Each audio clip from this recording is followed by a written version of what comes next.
I'm truly sorry, Mr. Walker.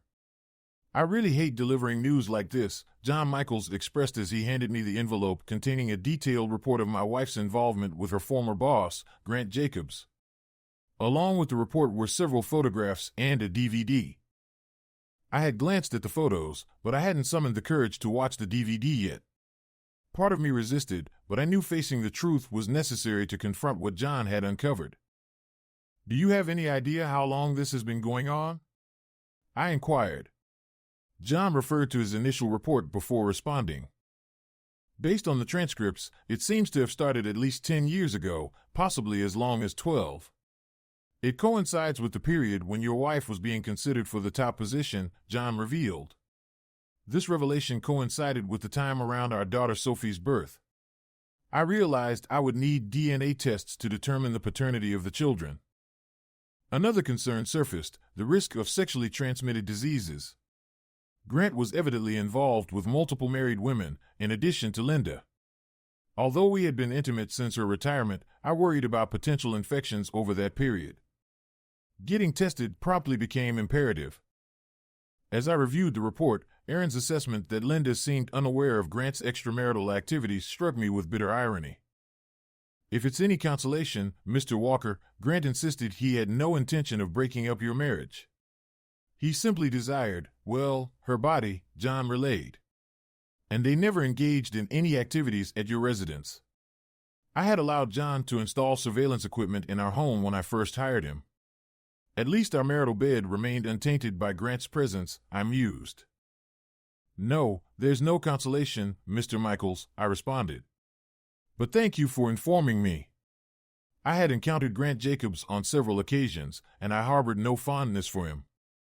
While outwardly charming, he exuded conceit and arrogance, with a smirk that irked me. Now, I understood the true reason behind that smirk. There's more, Mr. Walker, John continued. It appears Jacob's sister, Natalie, has been aware of their relationship from the beginning. She may have even facilitated it. The revelation saddened me, as I had always regarded Natalie as a decent person, unlike her brother. Damn, I muttered. Have you consulted with a lawyer yet? John inquired. Not yet, I replied. I wanted to ascertain the truth first. Well, Lisa Hawkins handles a lot of cases like this. She's the best in my opinion, and she detests cheaters. I could forward this to her office and let her know you'll be reaching out, John offered. I appreciate your advice, I replied. I'll definitely let Lisa handle this. I know it's not worth risking my freedom over. With a nod of gratitude, I accepted John's business card and tucked it into my pocket. May I offer one more suggestion? John inquired. Please, I replied. Let Lisa handle this. I know you're hurting right now, and the temptation to lash out may be strong. But remember, this is real life, not some internet drama. You have 2 children to consider, John advised. You're right, I acknowledged. Thanks. After settling my bill, I left his office, feeling as though my entire marriage had been a sham. Though John's words resonated, the pain remained raw. I sat in my car and allowed myself to grieve for about 15 minutes. Once composed, I retrieved the business card John had given me and scheduled an appointment with the law offices of Lisa Hawkins for the following day. Lisa instructed me to gather financial documents as preparation. On my way home, I stopped at a convenience store and purchased a pack of cigarettes, a habit I hadn't indulged in since college. Then I sought solace in a nearby bar, nursing a beer in an attempt to drown my sorrows. Everything all right, buddy? The bartender inquired as I took a drag from my cigarette. I met his gaze before responding. Is it that obvious? I asked with a bitter chuckle. Unfortunately, yeah, he replied sympathetically. Let me guess, you just found out your wife's been cheating on you. Yeah, something like that, I admitted. For the past 12 years, if you can believe it. I've seen and heard it all behind this bar, he remarked knowingly.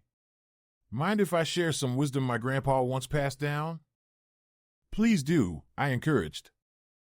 He used to say, I felt sorry for myself because I had no shoes. Then I met a feller who had no feet. I know you're hurting now, but it'll get better. There are plenty of folks who've had it worse, he offered sagely. Your grandfather was a wise man, I acknowledged. He sure was, the bartender agreed. Finish your beer, then head on home. Take care of business. You won't find any answers at the bottom of that glass. Trust me on that. I smiled gratefully and nodded, realizing the truth in his words. Reflecting as I sipped my beer, I never imagined Linda would betray me. There were subtle signs over the years, like her continued use of birth control after my vasectomy. At the time, her explanations seemed plausible, but in hindsight, they revealed a deeper truth. Then, when she landed that position and began traveling with Grant, I noticed her choice of attire wasn't exactly professional. She hinted that entertaining might become a significant aspect of her new role when I inquired. Now, it was clear she was entertaining Grant. It seemed to be a substantial part of her new job, pun intended. I often called her in the evenings while she was away.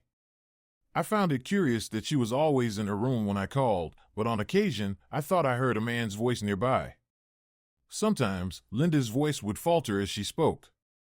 At the time, I couldn't explain it.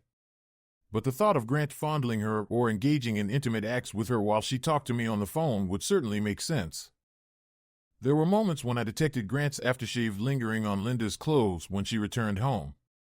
I recognized it because I had smelled it on him every time we met, and it made me nauseous. Such a scent could only result from close contact with him. Then there were the Friday afternoons she claimed to be working after her retirement. My special skills are still in demand, so I've been retained for one afternoon a week, with occasional travel required, she explained when I questioned her about it. It's strictly business, she assured me. Now, I realize her special skills involved intimate acts, and it was far from just business. As if that weren't enough, her one afternoon a week stretched into 2 or 3, and she often didn't return home until late in the evening. Her occasional trips escalated from once a month to 2 or 3 times, frequently spanning the entire weekend. Her retirement was anything but. All of this occurred in the past 4 months. Yet, Linda's demeanor toward me remained unchanged. She continued to be as affectionate and loving as when we first married. She seemed content at home with the kids and me, and we cherished having her with us. It was a welcome shift, considering I had assumed the primary caretaker role for the children due to her hectic schedule. This burden had weighed heavily on me for some time, prompting me to enlist John's investigative firm to delve into her activities. Now, my worst suspicions have been confirmed. The only remaining question is how to proceed with dividing everything. Had it been a drunken mistake, perhaps I could have forgiven her. I would have been furious, but it wouldn't have been insurmountable. However, this was a calculated and deliberate betrayal spanning over a decade. Now, it was time for accountability. I extinguished my cigarette, finished my beer, and bid the bartender farewell, leaving him a generous tip for his understanding. Arriving home, I noticed Linda's car in the garage, which surprised me. After closing the garage door, I entered the house, shedding my jacket and heading towards my home office. Linda intercepted me, immediately detecting the scent of cigarettes and beer. You've been smoking, she observed, her expression concerned. And I smell beer. Is everything all right, John? No, frankly, it's not. Today has been the worst day of my life, I confessed. What happened? Did someone die or something? She inquired, her concern seeming genuine, though I couldn't help but wonder if it was a facade. Something, I replied. I'm going into my office for the evening. I won't be great company tonight. Is there something I can do, sweetheart? She offered, but inwardly, I wished she could unfuck herself. I'm afraid there's nothing you can do, I replied curtly. By the way, John, I'll be away this weekend, starting Friday, she informed me, despite it only being Tuesday, and she had just returned from a weekend trip. What? Again? Didn't you just go on a trip last weekend?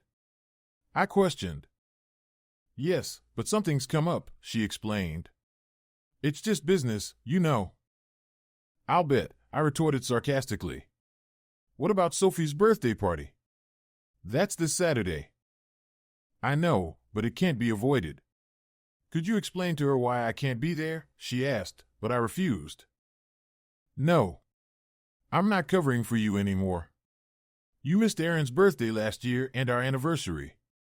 You can tell our daughter why you'd rather be on a trip with Grant than here celebrating her birthday, I asserted. Linda wasn't pleased and sighed heavily. John, please, you're being unreasonable, she protested. No, Linda, I insisted. You supposedly retired months ago after your company was sold. But you've been gone so much, I can't help but wonder what's really going on. Is there something you'd like to tell me? What are you saying?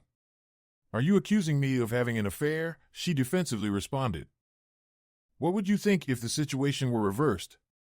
I countered, causing her to back off slightly. I see your point, she conceded. But believe me, it's just business.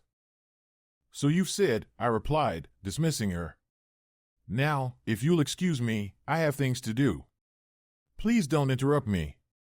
You're going to have to look after the kids tonight. I retreated into my home office, locking the door. Despite Linda's attempts to engage me, I focused on gathering the information Lisa needed and reviewing the evidence John provided. Unless you've experienced it firsthand, you can't comprehend the flood of emotions that wash over you upon witnessing the woman you once loved willingly surrender herself to another man. I didn't care how John obtained those videos, all I knew was that any love I once felt for Linda had evaporated.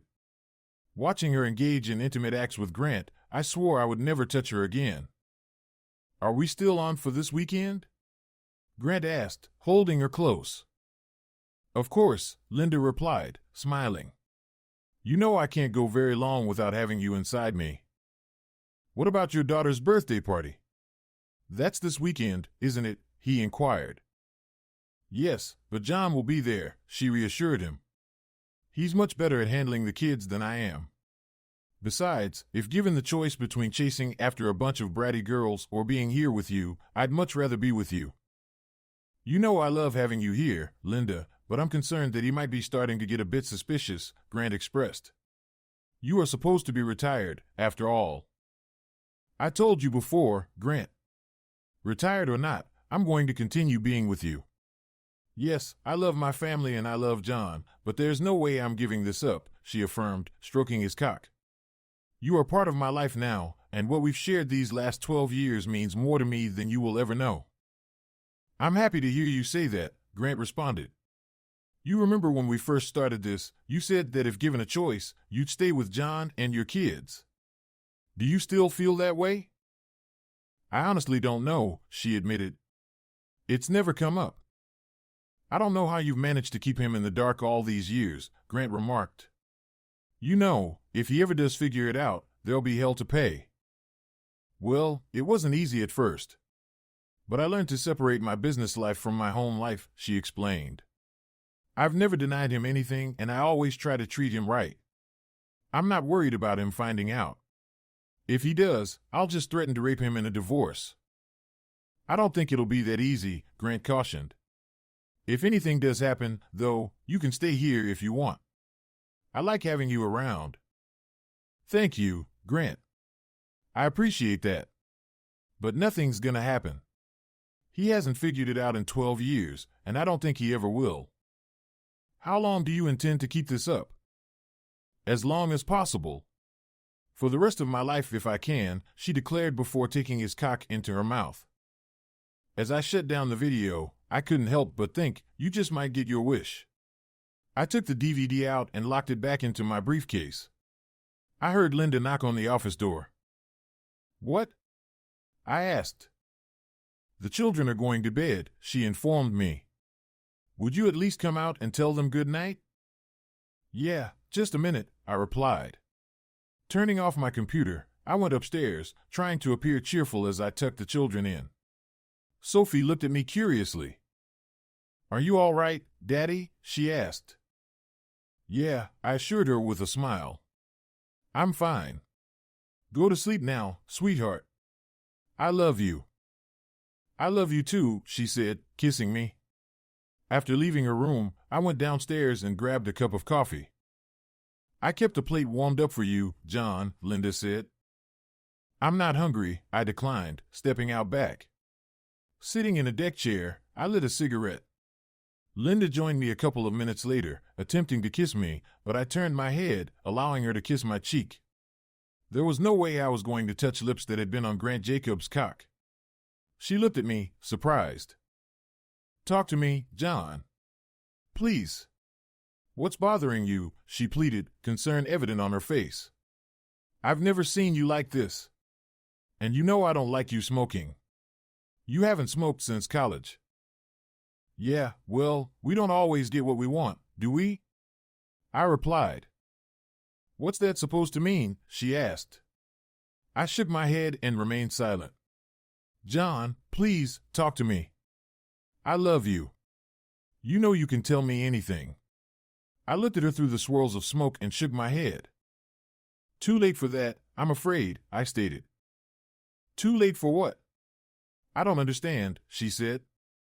"You're a smart businesswoman," I remarked. "You figure it out. Now please, leave me alone. I have some things I need to figure out." "But maybe I can help if you just tell me what's going on," she pleaded. "Linda, please, for the last time. Just leave me alone," I said, my anger showing in my voice. I realized that my attitude right then might give things away, so I toned it down a bit. "Sorry for being so short.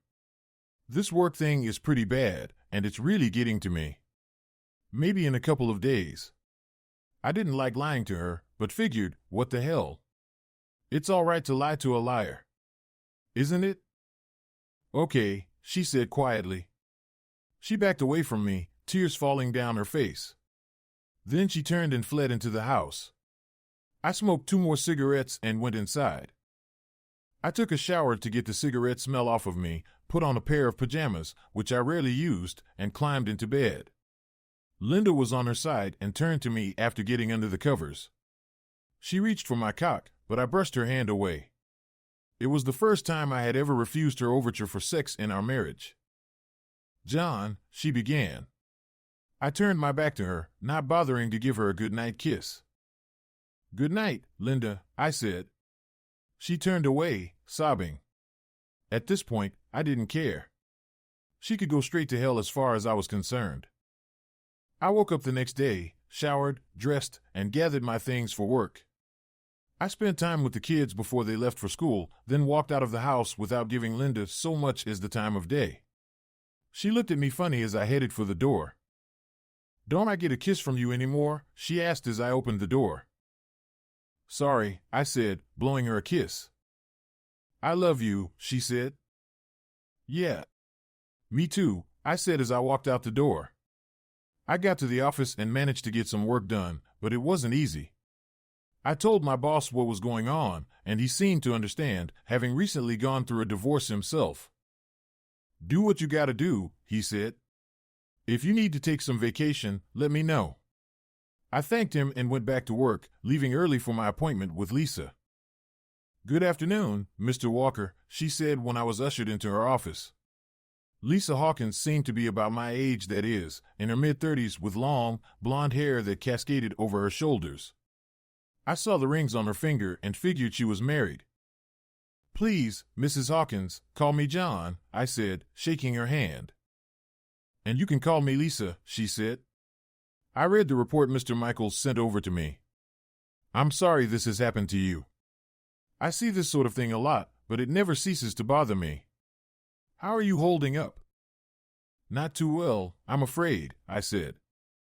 "I can understand that," she said. "Have you said anything to her yet?" "Not yet, but I was pretty short with her last night," I said. "I suggest you try to maintain some civility with her. I understand it'll be challenging, given what you've discovered, but it's crucial not to reveal your hand just yet. Let her carry on as if nothing has changed. She'll receive her wake-up call when she's served. Can you manage that?" Lisa asked. "You're right. It'll be tough." "Very tough," I acknowledged. "But I'll do my best." "Good," Lisa affirmed. "Now, what are your objectives for this divorce?" "I want to secure as much as I can," I replied. "Primarily, I want custody of the children, provided there's confirmation they're mine." "Traditionally, mothers tend to retain custody," she cautioned. I've been their primary caregiver for the past decade, I countered. And as you heard on the video, she admitted I'm a better parent than her. I believe her preference for spending time with her lover over her daughter's birthday speaks volumes. It does, and we may leverage that, Lisa agreed. Reviewing the financial documents I provided, she made annotations. Your wife received a substantial sum from the company's sale. The monthly dividends she's receiving are comparable to your salary. This works in our favor. So, does that mean no spousal support? I inquired.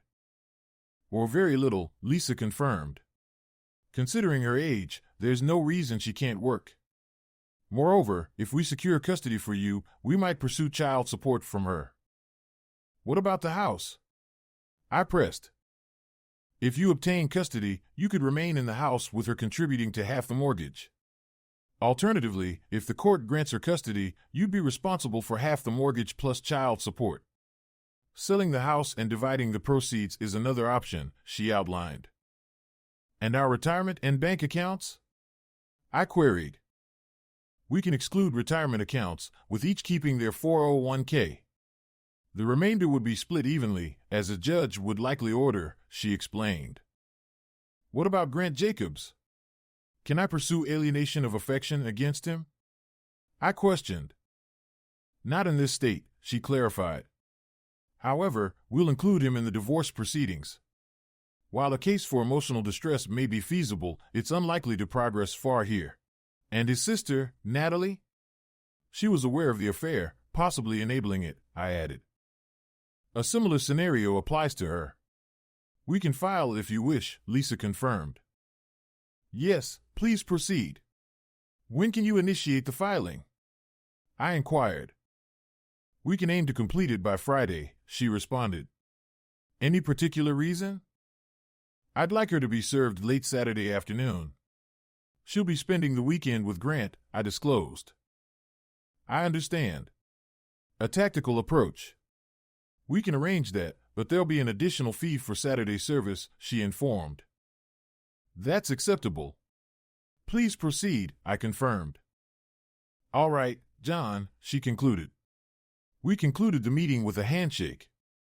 After reminding me to refrain from any rash actions, she accepted my retainer check. Exiting her office, I felt a newfound sense of control over the situation. Upon arriving home, I noticed Linda's car in the garage, which surprised me since it was a Wednesday, and I expected her to be at the office. Feeling the warmth of the hood, I deduced she had driven it recently. Linda greeted me as she emerged from the kitchen, the aroma of pot roast filling the air. Hi, sweetheart, she said.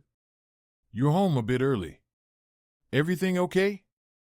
Yeah, I replied. I hope you're in a better mood than you were yesterday, she remarked. A bit better. I'm getting things under control, I assured her. That's good. Are you up for dinner tonight? She inquired. I made pot roast, your favorite. I'll have a bit, I accepted. It does smell good. Did you go into the office today? Yes, for a couple of hours, she confirmed. Getting things ready for the weekend. Did you talk to Sophie? I asked. Yeah. She's not too happy, but she's young. She'll get over it, Linda reassured. Where are the kids now? I inquired. In their rooms, doing homework, she informed. So you're still going on this trip with Grant? I queried.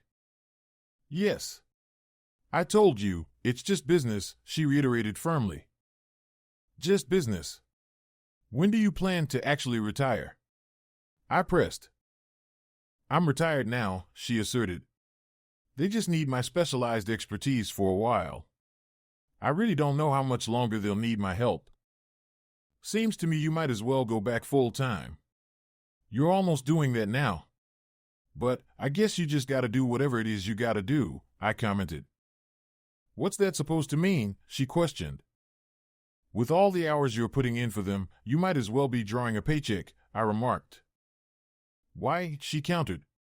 I'm bringing home more now with my retirement. I retreated to my office, changing into casual attire and acknowledging her pot roast cooking skills, a talent I'd miss after our split. After spending time with the kids, I locked myself in my office. Linda attempted to enter but found the door locked. Opening it slightly, I faced her. "John," she queried, "are you staying in here tonight?" "I think so," I replied. "I still have a lot to go over, and I'm feeling a bit under the weather. I don't want to risk you getting sick right before your trip, so I'll sleep on the futon in here tonight." "Oh. Okay," she acquiesced. "Get well, John. Please. I love you." "Yeah. Me too," I responded, closing the door.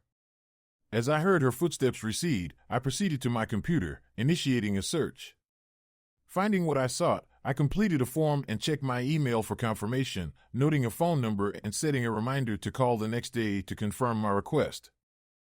The following day, Thursday, mirrored Wednesday, except Linda attempted to seduce me with a sheer, revealing nightgown. Though I once cherished her allure, knowing her secrets with Grant extinguished any appeal her body held for me. "I'm sorry, Linda, but I feel a horrible migraine coming," I murmured softly. "I'm going to take something and sleep here in the office tonight." A tear traced down her cheek as she turned away, but my concern had waned. The next day at noon, she called to inform me of her departure. "I hope you're feeling better, John," she offered. "Maybe we can reconnect when I get back Monday. My parents will pick the kids up from school today and bring them home tomorrow afternoon for Sophie's party." "Thank you for letting me know," I responded. "I do love you, John," she insisted. "I hope you believe me." "Yeah," I replied. "Have a safe trip. See you later." "Goodbye, Linda." Ending the call, I dialed Lisa's number. "I'm filing all the paperwork now, John," she informed me. "They'll be served at 5:30 tomorrow afternoon at Grant's house, just as you asked. Natalie will be served on Monday." "Thank you, Lisa," I expressed, concluding the call. Leaving for the day, I secured my office and headed home. There was much to prepare before the movers arrived in the afternoon. I had already assembled boxes in the garage for the day's tasks. By 5 p.m., the movers had arrived with their truck. As they loaded everything, I completed alterations on Linda's wedding gown. Afterwards, I placed the ashes in a paper bag, including a note, my wedding ring, and our marriage certificate, torn into pieces. Handing it to a mover, I requested it be delivered to Linda at Grant's house the next day at 5:30 p.m., along with two $50 bills as tips. "I'll take care of this personally, Mr. Walker," the mover assured me as he accepted the bag. "Thank you," I acknowledged. Later that evening, I warmed up leftover pot roast and dined in the living room before sleeping soundly in the master bed. The next day at noon, Linda's parents arrived with the children. Having prepared for Sophie's birthday party, which began at 3 p.m., I welcomed them. Linda's mother, Rhonda, commented on my activity. You've been busy," she observed. "I didn't have much choice," I replied. "I just hope everything goes well." "I'm sure the kids will have a great time," she reassured. "Sophie informed you that Linda won't be here?" I asked. "Yes, she did," Rhonda confirmed. "I can't believe she wouldn't even be here for her daughter's birthday." She regarded me with a puzzled expression. "Is everything all right between you two?" After sending the kids upstairs to prepare for the party, I disclosed the truth to Rhonda and her husband, George. "No, it's not," I admitted. "I really hate to tell you this, but you're going to find out soon enough anyway. I'm divorcing Linda." "What?" George exclaimed. "Why? I found out earlier this week that she's been having an affair with her boss for the past 12 years, I revealed. And she's with him right now." "Oh my God," Rhonda gasped. "Are you absolutely sure about this?" "Yes, I am. I've had my suspicions for a while, but it became clear after she supposedly retired. I hired an investigator about a month ago to look into it.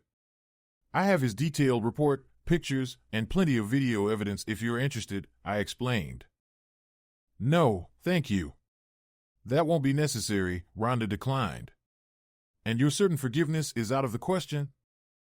"Absolutely," I affirmed. Not after all this time.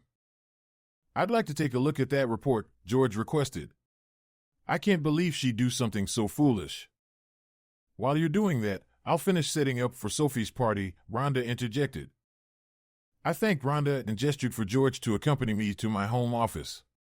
Handing him my copy of the written report, he was visibly taken aback by the details of his daughter's affair with Grant. Once he finished reading, he shook his head in disbelief. That foolish woman, he muttered, returning the report to me. I'm sorry, John. I know she's my daughter, but I'm finding it hard to comprehend. Now you have a glimpse of how I feel, I remarked. What do you plan to do about this Grant character? He inquired. I've filed a lawsuit against him and his sister for intentional infliction of emotional distress, I disclosed. He scoffed at the notion. Is that all? He scoffed. The man steals your wife, carries on an affair for 12 years, and you're merely filing a lawsuit? Do you truly believe that will suffice? I understand, George, I acknowledged. I'd like to take a more aggressive approach, but it wouldn't benefit my kids if I ended up in prison. George nodded in agreement. I suppose you're right, he conceded. However, judging by the report, Grant seems to have a penchant for affairs with married women. I'd bet $1 to a donut hole that Linda isn't his first conquest. Likely not, I agreed. Tell you what, John, George proposed. Why don't you allow me to handle this scoundrel?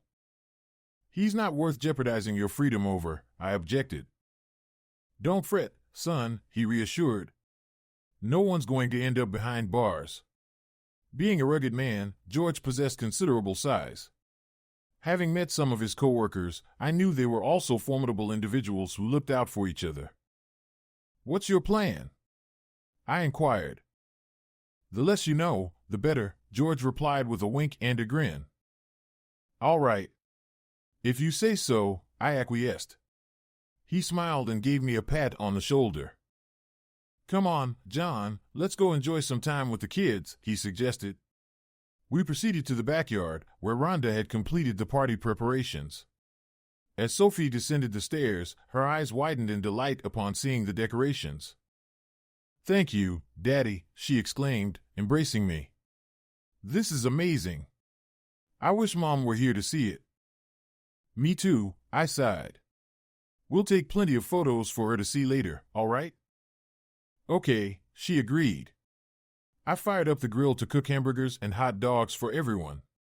Around 4:30 p.m., the doorbell rang, signaling the commencement of. Over the next half hour, more than a dozen parents arrived with their children, all of whom were Sophie's school friends, and they all enjoyed themselves in the backyard. Among the last to arrive were Natalie and her husband, Ralph, accompanied by their daughter, Denise. I welcomed them inside and directed Denise to join the festivities in the backyard. I offered Natalie and Ralph refreshments, which they graciously accepted. I'm surprised to see you here, Natalie.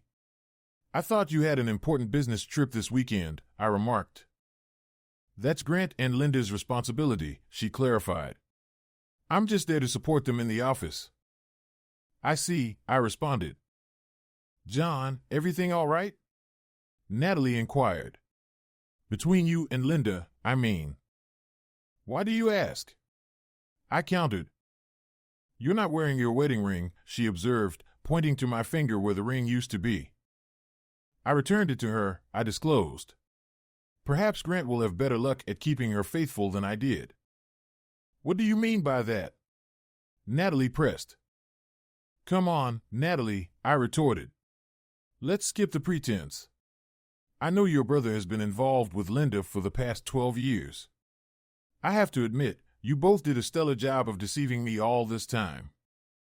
John, please, Linda still cares about you, Natalie insisted. Yes, so much that she lied and deceived me for over a decade. I can't express how loved I feel right now, I remarked sarcastically. So, what's your plan? Natalie inquired. What do you think? I'm divorcing her. She and Grant will be served soon, I stated, checking the time. Served? Natalie questioned. Yes. Linda will receive divorce papers, and I'm suing Grant. You'll be served on Monday, I informed her. Me? Why are you suing me? I haven't done anything, Natalie protested. Exactly, I emphasized. For over a decade, you were aware of their actions. My private investigator even suggested you might have facilitated it. And yet, you pretended to be my friend all this time. You could have spoken up or taken action. But you didn't. How many times have you been in my home, enjoying meals at my table? How often did you benefit from my hospitality, all while knowing what Linda was doing with your brother?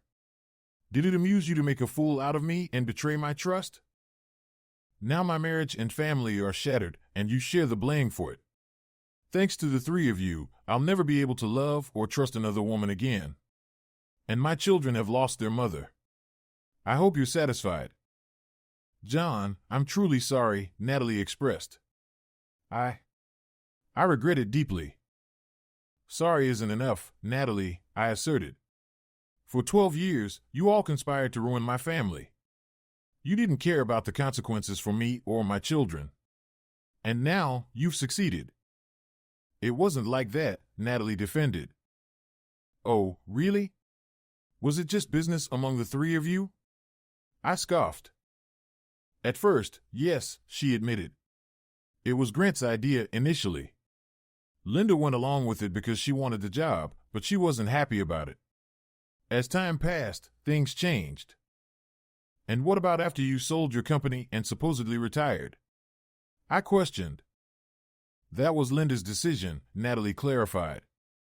I thought it would end, but she chose to continue the affair. Then she chose, poorly, I remarked. But you still played a part. I'm genuinely sorry, John, Natalie reiterated. None of us intended to hurt you. But you did, I stated. In the most devastating way possible. It's best if you gather your family and leave my house, Natalie. She nodded silently. I understand, John, she replied softly before departing to retrieve Denise and Ralph. And Natalie, I called after her. She turned to face me. Don't ever return. She wiped away a tear and left to join Denise and Ralph. Linda and Grant lay naked in bed when her phone buzzed with a message. Assuming it was John sending pictures from Sophie's party, she checked it, only to find a text from Natalie. He knows everything. Oh, no, Linda exclaimed. What's wrong? Grant inquired. It's Natalie. She says John knows everything, Linda relayed. I need to get cleaned up and go home. Are you sure that's wise? Grant questioned. Yes, Linda affirmed. She hastily put on a bathrobe and prepared to leave. Suddenly, the doorbell rang. Who could that be? Grant wondered. He quickly dressed and went downstairs, with Linda trailing behind. Upon opening the door, he found a man standing there. Are you Grant Jacobs? The man asked. Yes, Grant confirmed. And is Linda Walker here? The man continued. That's me, Linda acknowledged, stepping forward. May I see some identification, please? The man requested. Why? Grant inquired, fetching his wallet. The man silently inspected Grant's ID before handing him an envelope. You've been served, the man declared. He then turned to Linda, who presented her ID, receiving another envelope in return. You've been served, the man repeated. Additionally, there's a restraining order included, requiring you both to stay 500 feet away from John Walker, his residence, workplace, and his children's school. Violating this order could lead to arrest. Good day. With that, he departed, leaving Linda and Grant stunned. Excuse me, is Linda Walker here? Another man outside asked. Yes, that's me, Linda acknowledged. The man handed her a paper sack with an envelope attached. I've been instructed to deliver this to you, ma'am. I also have several other boxes, he explained. Just put them in the front room, Grant instructed. As the delivery men carried in boxes, Linda opened the envelope. Inside was a wedding ring, a note, and her torn marriage license. Linda, the note began. Despite my love and support, I discovered your affair with Grant Jacobs. You betrayed my trust and love. I've already initiated divorce proceedings and secured our finances. Take care of legal matters promptly. I've changed the locks. I've been the primary caretaker of the children since your relationship with Grant began 12 years ago, so I'm seeking full custody. However, I'm open to arranging visitation for you through our attorneys. Your belongings have been sent to Grant's house per his offer, and if there's anything else you need from the house, let our attorneys coordinate it. I have no interest in further contact with you and will enforce the restraining order if necessary. I urge you not to contest the divorce terms for the sake of our children. I have evidence of your activities over the past month, and I will use it if needed. I haven't disclosed the reason for the divorce to the children yet, but your parents are aware. Please end this marriage amicably. As of now, Linda, our relationship is over. Goodbye, the note concluded, signed by John. Tears streamed down Linda's face as she found the ashes of her wedding gown in the paper sack, collapsing in despair. Grant comforted her and read the letter, fuming at John's words. That bastard, Grant seethed. I'll confront him. No, Grant, please.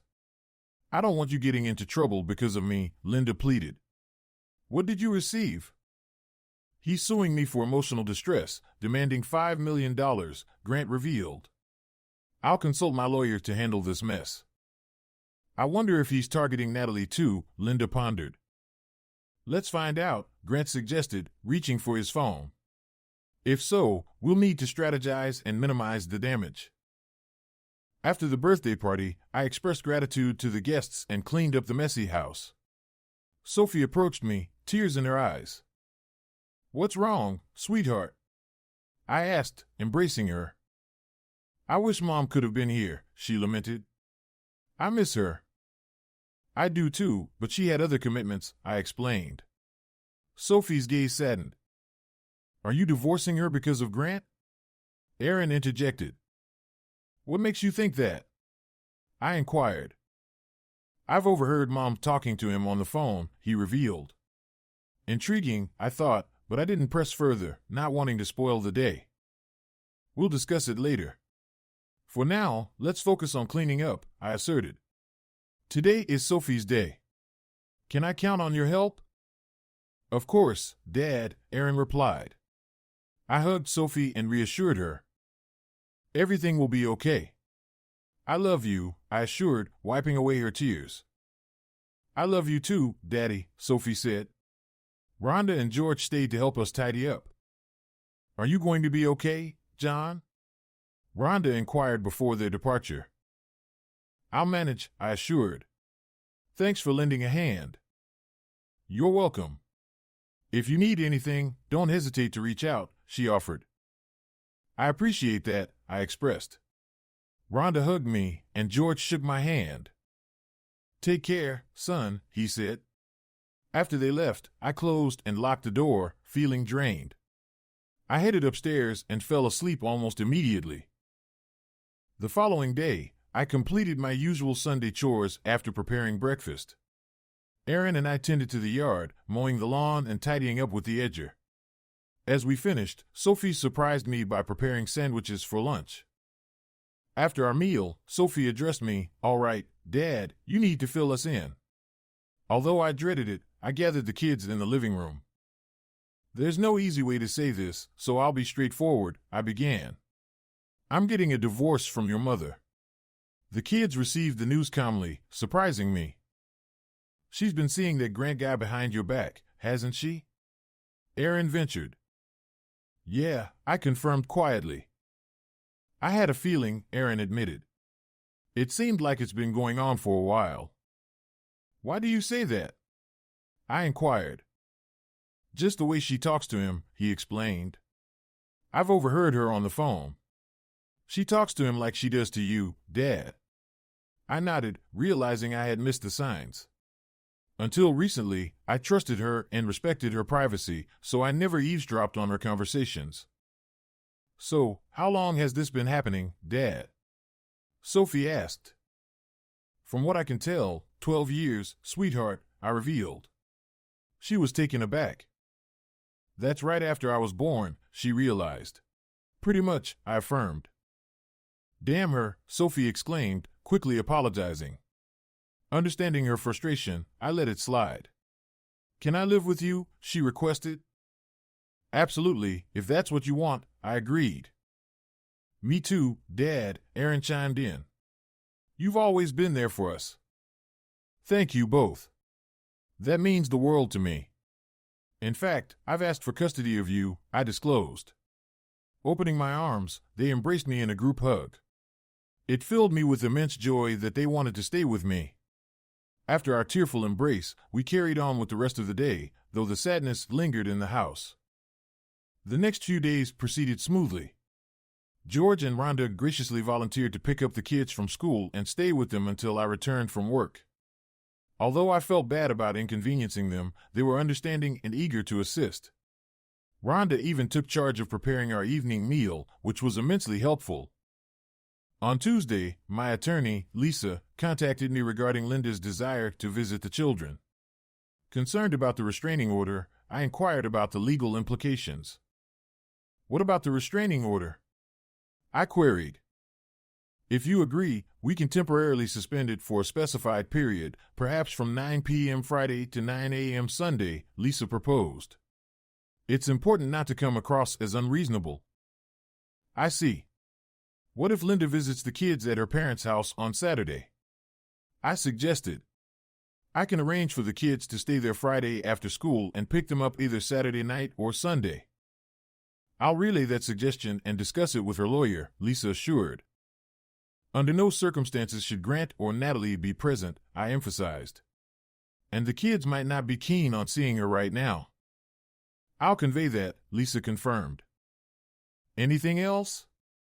I inquired. Yes. Linda's lawyer requests the full PI report, Lisa informed. I've compiled a copy and sent it out. She should receive it by Thursday at the latest. She's hired a lawyer? I remarked. Yes, she retained Beth Sawyer on Monday, Lisa confirmed. I'll communicate with Beth and keep you updated. Expect to hear from me soon.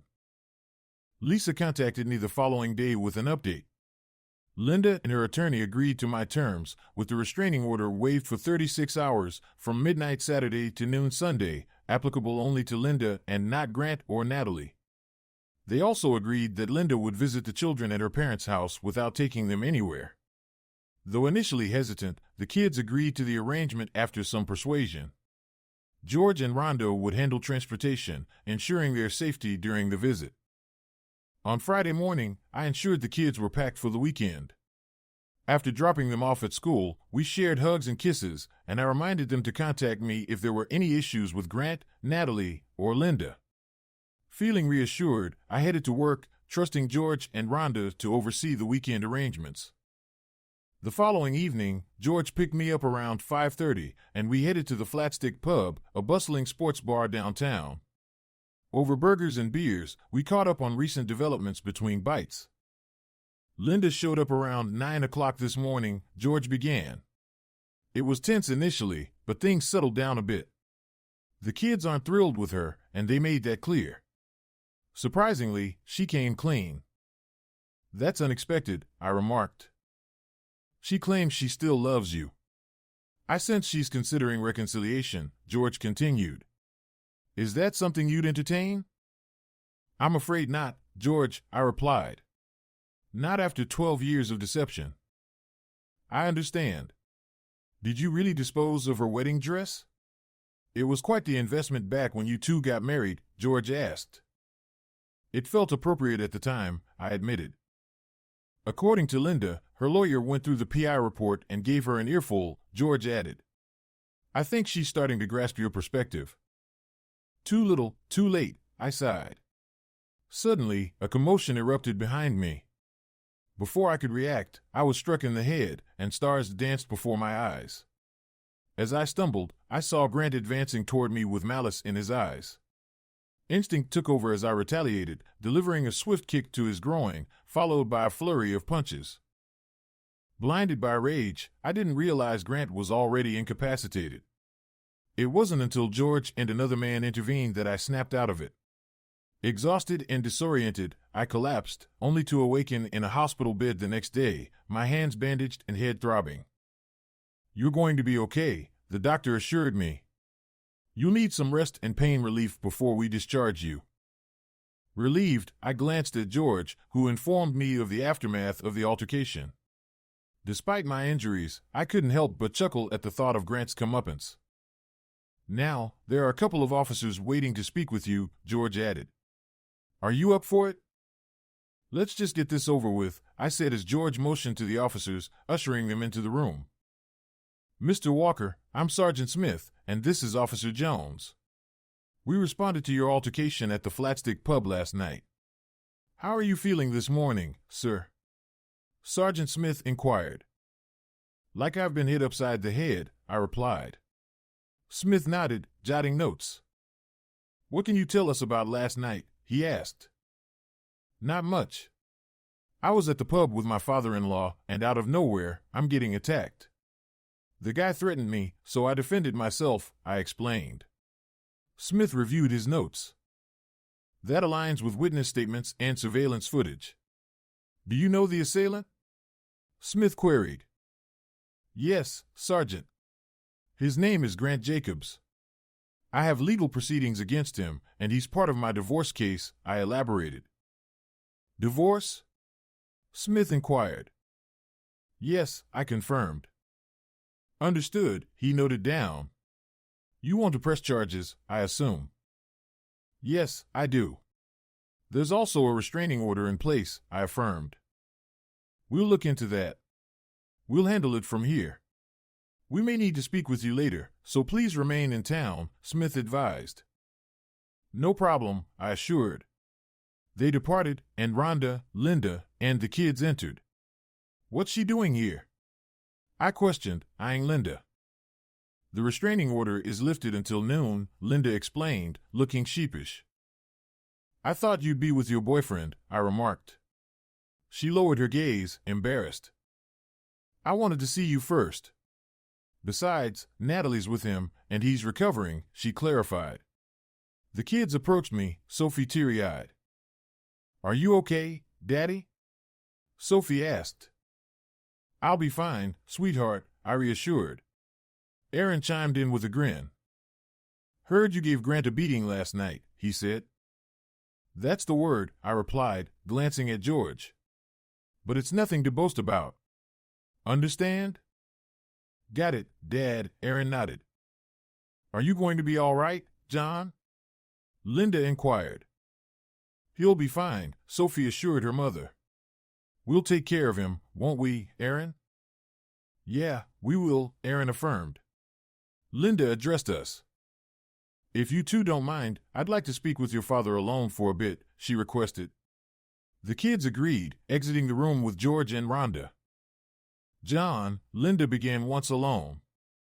"I can't express how sorry I am about everything." As I told Natalie, "Sorry falls short," I responded. "You lied and cheated for 12 years. Sorry doesn't cut it. Was I that bad of a husband? All I did was love and support you." "You were the best husband and father," she admitted. "But it still wasn't enough for you," I pointed out. "It's not like that," she insisted. "That's how it looks," I countered. "You don't understand," she pleaded. "Then help me understand," I urged. "At first, it was just a tactic to secure my job," she confessed. "Grant made it clear that having a sexual relationship with me was a requirement for getting that position. That's sexual harassment," I stated firmly. "It's illegal. Why didn't you come to me first? We could have taken action." "Oh, I see. You were desperate for that job. So desperate that you thought sleeping with Grant was a small sacrifice, even if it tore our family apart." "I guess I made a deal with the devil," she admitted. "So now it's the devil's fault?" I retorted. "Come on. Let's be honest. You wanted that job so badly that you were willing to compromise your integrity for it, even if it meant ruining everything. Remember how you used to justify it as just business? Tell me, Linda, where does destroying our family fit into your bottom line? And why continue after you supposedly retired?" That's on me, she acknowledged. I suppose I reached a point where I thought I could have it all. You developed feelings for him, didn't you? That's why you continued, I pressed. How long did you plan to keep it up? Forever? Did you really think I'd never find out? Or did you expect me to just accept it? And remember, I know more than you realize. Yes, I developed feelings for him, she admitted. It was hard not to, after all those years. I thought you loved me enough to let me have this. I tried not to let it affect us. Are you serious? I scoffed. Every moment you spent with him was a moment taken from us. You chose him over your family. And now, you've lost us. But I still love you, she protested. I never stopped loving you. But you lost respect for me, I countered. She appeared shocked. No, never, she denied. Yes, you did, I insisted. That's why you talked about continuing your affair indefinitely and threatened to accuse me of rape and a divorce. You heard that, she gasped. Yes, and more, I confirmed. You prioritized Grant over our daughter on her birthday. What kind of message does that send? And what about Aaron when you missed his birthday last year? She recoiled at the reminders. I guess I failed as a wife and mother, she murmured. Your words, not mine. But if they fit, I shrugged. By the way, the kids are mine. I had DNA tests done. And don't worry, I'm clean. Grant likes to play around. You're not his only affair. I suspected, but wasn't sure. What now? She asked. Sign the divorce papers, Linda. Let's end this farce of a marriage. Then seek help and get your life together. For the kid's sake, I urged. You'll have plenty of time. I'm pretty sure Grant will be detained for a while. You're right. I'll sign the papers. I'm sorry, John. For everything. You've said that, I reminded her. I guess I did, didn't I? Well, thank you for letting me have some time with the kids this weekend, she said. You're welcome, I replied. I know you don't believe me, but I do love you, she insisted. And I wish you could find it in your heart for us to stay together. You're right. I don't believe you. But thanks for saying so, anyway, I responded. A part of me will always love you, but it's not enough. Trust is crucial in a relationship, and after what you've done, I don't know if I'll ever trust anyone again. She nodded silently, tears streaming down her face. I understand, she murmured. Goodbye, John. With that, she kissed me on the cheek and left the room, her sorrow palpable. Shortly after, George, Rhonda, and the kids entered. Everything all right, son? George inquired. Yeah, I affirmed. We talked. I think she finally realizes the gravity of her mistakes. Does that mean you and Mom are reconciling? Sophie asked hopefully. I shook my head. No, sweetheart, I gently replied. But you love each other, she protested. Love isn't always enough, Sophie, I explained. Trust is essential, and right now, I don't trust her. You'll understand this someday. The doctor concluded my examination, and George drove us home. Epilogue. Later that night, I received a frantic call from George and Linda. Natalie informed them that Linda attempted suicide by overdosing on sleeping pills and alcohol. Natalie discovered her unconscious at Grant's house while retrieving his belongings. A note beside her read simply, I'm sorry. Though she nearly succumbed to the overdose, Linda survived and spent days in the hospital. Following evaluation by mental health experts, she was released into George and Rhonda's care, eventually moving back in with them. Linda signed the divorce papers without contest. Lisa informed me I would be legally single in 90 days. Free? Hardly. Grant and Natalie's legal team settled with us swiftly, having my initial claim. Consequently, I secured around $3.5 million after legal fees. I allocated $1 million each to accounts for the children's college expenses and saved the remainder. plans for a Mediterranean cruise with the kids during their next summer break began to take shape. Grant received a 10-year prison sentence for aggravated assault, battery, and attempted murder based on video evidence of the attack. He would be eligible for parole in approximately 8.5 years. I encountered Linda during visits to George and Rhonda's house. We would exchange conversation occasionally, but I couldn't overcome her betrayal. She sought counseling to comprehend her actions, holding on to the hope of reconciliation, a fantasy I could never entertain. I was relieved to hear that Linda was seeking help, but it felt like closing the barn door after the horses had escaped. In the following months, she slowly rebuilt her relationship with the kids, which brought me some comfort. George informed me that she spent most of her time writing for business-related blogs and avoided dating altogether. She was understandably disappointed when she learned about the Mediterranean cruise I planned with the children, but she handled it gracefully, wishing us well. The kids often sent her text messages with photos from our travels. During the cruise, I met Nikki, a charming woman from British Columbia who, like me, was on a post-divorce trip. She was slightly younger than Linda, had shoulder-length blonde hair, and a lively personality. I enjoyed her habit of ending sentences with "eh."